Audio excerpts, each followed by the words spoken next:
नमस्कार दोस्तों, आज की कहानी की शुरुआत करते हैं। शहर के पोस इलाके में स्थित शर्मा परिवार का नाम हर कोई जानता था। रिटायर्ड ऑफिसर और उनकी पत्नी सरोज एक संयुक्त परिवार में रहते थे।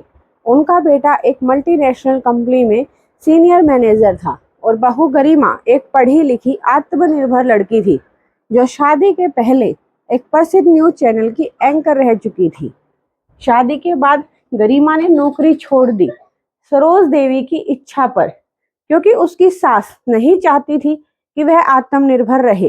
तो उन्होंने कहा कि अपनी नौकरी छोड़कर अब अपना घर चलाने की तरफ ध्यान दो, क्योंकि सरोज देवी को अपना घर चलाने का या यह सोच लीजिए कि घर में शासन करने का उन्होंने एकमात्र अधिकार समझ रखा था। वह नहीं चाहती थी कि उनकी बहू नौकरी का सहारा लेकर आत्मनिर्भर बन जाए और उनकी बात का मान ना रखे या उनके आदेश अनुसार वह घर में ना रहे। नौकरों से लेकर बेटे तक सभी उनकी बातों का पालन करते थे। जब गरिमा घर आई तो सरोज को लगा जैसे कोई उनकी सत्ता में सेंध लगाने आ गया हो।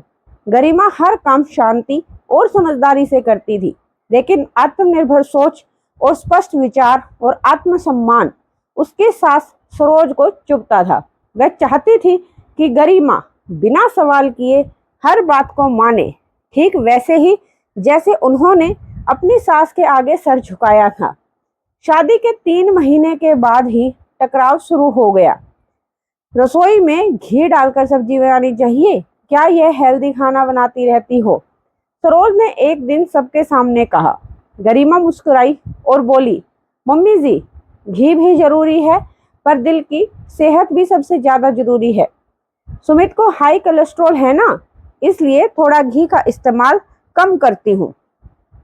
सरोज को यह बात बुरी लगी कि सबके सामने बहू ने उसकी बात को काट दिया।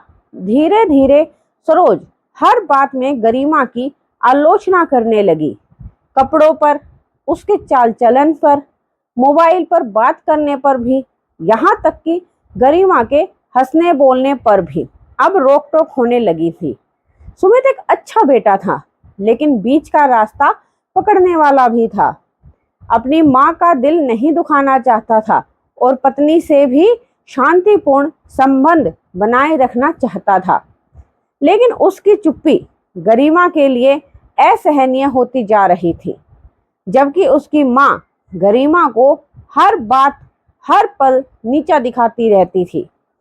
एक दिन गरिमा ने कहा तो सुमित ने पलटकर जवाब दिया, वह बड़ी हैं और वह मेरी माँ है, उन्हें समझने में वक्त लगेगा। सुमित ने टालने वाली मुस्कान के साथ जवाब दिया। सरोज ने सोचा कि गरिमा पर नियंत्रण पाने का एक ही तरीका है, उसे आर्थिक रूप से निर्भर बनाए रखना और उसके आत्मसम्मान को धीरे धीरे खत्म कर देना। उन्होंने घर की चाबियां तक अपने पास रखी हुई थी और हर चीज का हिसाब खुद रखने लगी। एक दिन उन्होंने गरिमा के सामने से कह ही दिया, अब घर में हमारी मर्जी से सब चलता है और बहू का काम चुपचाप सेवा करना है, ना कि शासन चलाना। गरिमा के लिए यह अपमान की सीमा थी। उसने अपने पुराने न्यूज चैनल से संपर्क किया। अगले ही दिन ऑफिस जाने लगी। सरोज आग बबूला हो गई। बिना पूछे नौकरी? किसकी इजाजत ली थी? गरिमा शांत रही, लेकिन उसकी आंखों में एक ठहराव था। मम्मी जी, मैं आपकी बहू हूँ, गुलाम नहीं हूँ, और मैं आपकी इज्जत करती हूँ, लेकिन अपनी भी इज्जत करती हूँ। मैं अपनी औकात भूल जाऊं, यह आप ना चाहें तो बेहतर होगा। गरिमा की नौकरी फिर से शुरू हो गई। कुछ ही महीनों में वह टीवी शो की होस्ट बन गई, घर की बात, जिसमें वह घरेलू महिलाओं के अधिकार व सम्मान पर बोलती थी। उसका शो हिट हो गया। सरोज को बात चुभ रही थी।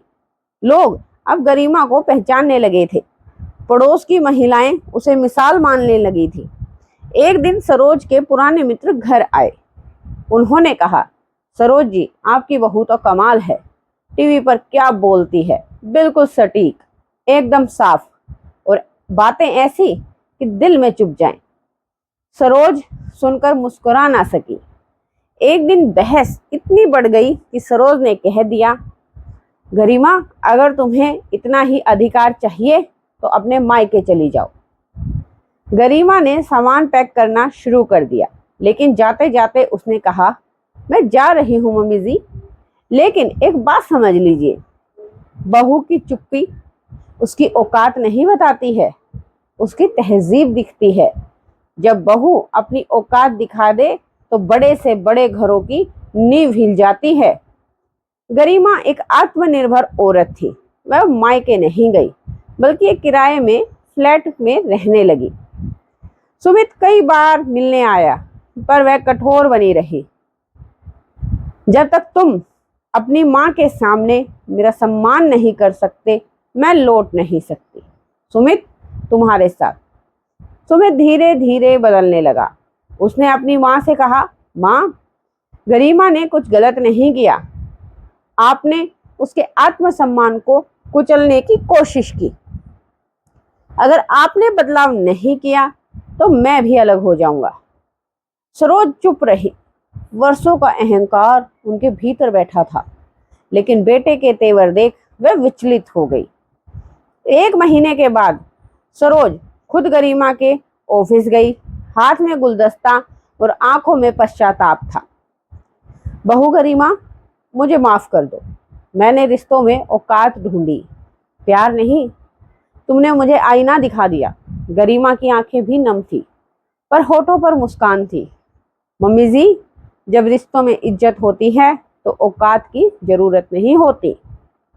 यह कहानी केवल एक सास और बहू की नहीं है, बल्कि हर उस महिला की है जो अपने आत्मसम्मान और अधिकार के लिए खड़ी होती है। सास की औकात दिखाई बहू ने का अर्थ केवल अपमान और बदला नहीं है, बल्कि यह आत्मसम्मान और पहचान की लड़ाई है। रिश्तों में ताकतवर वही होता है जो सच्चाई और सम्मान से जीता है, ना कि अधिकार और अहंकार से। तो दोस्तों, यह थी आज की कहानी। कैसी लगी आपको यह कहानी? अच्छी लगे तो प्लीज चैनल को सब्सक्राइब जरूर करें। फिर मिलूंगी आपसे ऐसी ही पारिवारिक कहानियों के साथ। तब तक के लिए यही मनोकामना करती हूँ कि हम सब सदा खुश रहें।